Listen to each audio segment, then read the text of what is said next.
Ibn Arabi, el místico, y segundo. La senda sufí. El sufismo es una corriente mística y ascética del Islam que considera que Dios puede ser hallado en cualquier forma o creencia a través del conocimiento interno, el equilibrio y el fervor basado en un amor infinito. Porque Él es el primero y el último, lo exterior y lo interior. Él aparece en su unidad y se esconde en su singularidad. Él es el primero por su perseidad. Él es el último por su eterna permanencia. Él es la existencia de lo primero y de lo último, de lo exterior y lo interior. Él es su nombre y lo que es nombrado.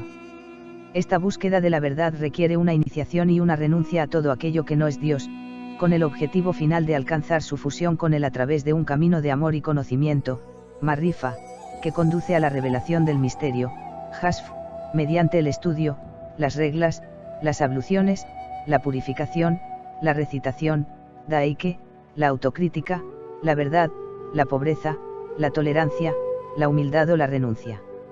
Fue precisamente ese ansia de conocimiento lo que llevó a Ibn Arabi a una vida viajera, recorriendo primero su Al-Ándalus natal y luego el norte de África para visitar a diferentes grupos sufíes y entrevistarse con eremitas, santos, peregrinos y contemplativos. Fez, Túnez, Alejandría, la Meca. La inmensidad de los territorios islámicos permitía moverse sin peligro de Al-Ándalus a Persia en un periplo en el que llegó a recorrer hasta 90.000 kilómetros. En esta época de consolidación espiritual, el joven Ibn Arabi frecuentó a maestros como Abdallah Muhammad de Al-Jarafe, quien pasó 50 años en una celda sin encender luz ni fuego, Abu Ali al-Sakkaz, hombre que jamás pronunció la palabra yo o el que sería su más joven maestro, un niño de 10 años en Sevilla que lo hizo sentir minúsculo con solo una sonrisa, así como Yasmina de Marchena y Fátima de Córdoba. Los otros vienen a verme con una parte de ellos mismos, dejando en sus casas la otra parte, mientras que mi hijo Ibn Arabi es un consuelo para mí, él es la frescura de mis ojos, porque cuando viene a verme, viene todo entero, cuando se levanta toda su persona y cuando se sienta con toda su persona. No deja nada de sí mismo, en otra parte. De esta forma es como conviene estar en la vía. Fátima de Córdoba. En el año 1200, Ibn Arabi abandonó Al-Ándalus definitivamente con una última visita a Murcia y partió hacia Fez, que por aquel entonces era un centro de saber académico y sufí, además de refugio de andalusíes emigrados. Por entonces el místico ya había escrito algunas de sus obras, El divino gobierno del reino humano, El viaje nocturno, El crepúsculo de las estrellas y la aparición de las lunas crecientes de los secretos y las ciencias. Entre 1202 y 1214 viajó a Egipto, Palestina, Jerusalén y Hebrón y a la Meca, donde escribió El intérprete de los deseos, pero la peregrinación no sació las ansias de mundo de Ibn Arabi y durante los 20 años siguientes siguió recorriendo los dominios del Islam hasta sus confines, siempre escribiendo. Entre 1203 y 1233 concluyó su obra Las conquistas espirituales de la Meca, cuyo manuscrito original se conserva aún intacto, y sumando discípulos, como en Bagdad, donde ofreció lecturas públicas de su Epístola de la Santidad para dar a conocer en tierras orientales a los sufíes andalusíes. Dios es, pues, el espejo en el que tú mismo te ves, al igual que tú eres su espejo, en el que él contempla sus nombres. En 1204 recibió la iniciación del maestro sufí Ali ben Abdallah ben Jami en Mosul, y escribió el libro de las Teofanías.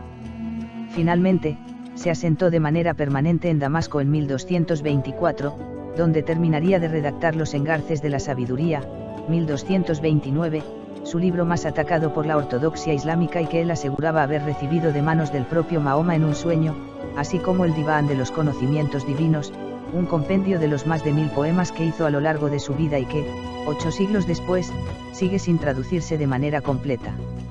Ibn Arabi fallecería en la Perla del Desierto, el 10 de noviembre de 1241. Su tumba, en la que después fueron enterrados 2 de sus hijos, aún se conserva y es venerada. Ibn Arabi, el místico. Ibn Arabi representa la tradición sufí en toda su pureza, originalidad y una espiritualidad basada en un principio. El elemento esencial de la existencia mundana es el lugar ocupado por el Creador en la vida de cada individuo y sus múltiples manifestaciones divinas.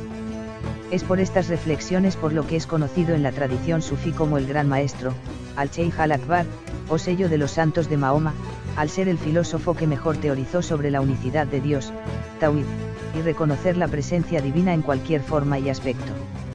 Ibn Arabi basó sus enseñanzas en el Corán y en la tradición profética, la Sunna del profeta Mohammed. En su obra más importante, Las revelaciones de la Meca, ilustró cómo, más allá la búsqueda de poder y el conocimiento, son posibles otras visiones del Islam basadas en la humildad y la pureza. Su raíz aristotélica fundamenta esa generosidad de miras que no se detiene en los límites de lo racional, como defendía su contemporáneo Averroes, sino en el principio de que para liberarse de las cadenas hay que hacerlo por la vía de la espiritualidad. El Dios amor no se halla oculto en la rosa, sino que reside en la capacidad para oler su perfume. Junto al conocimiento de uno mismo y de Dios, la experiencia de su misericordia y el amor son conceptos centrales en toda su obra. Amor divino y humano, para él, la mujer es el más adecuado soporte para la contemplación de la belleza divina, y con ello se enmarca abiertamente en la tradición de los llamados fieles del amor, quienes sostienen que el culto a Dios, personificado en el principio femenino, conforma un sendero de sabiduría autónoma y completo en sí mismo. Fernando Mora, Ibn Arabi, Vida y enseñanzas del gran místico andalusí. Influencia. Existe una poderosa conexión histórica entre Ibn Arabi y Turquía. De hecho, fue un sultán otomano quien, a los 2 siglos de la muerte del sabio murciano, cuando sus enseñanzas habían caído en el olvido, contribuyó a revivirlas alzando una madrasa en el lugar de Damasco donde se encuentra su sepulcro. El conocimiento de Dios y el conocimiento de uno mismo se convierten en una misma cosa, sin que quede uno reducido al otro, pues es uno el que permite la manifestación del otro.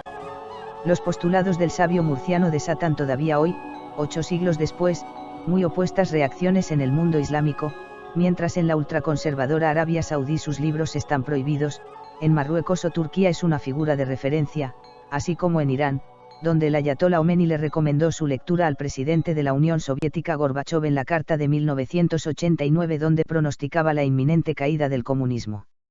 En cuanto a Occidente, destaca la influencia del murciano en la comedia de Dante, en particular en su concepción del infierno y del paraíso. Hoy, en Murcia, una calle importante de la ciudad moderna recibe el nombre de Ibn Arabi.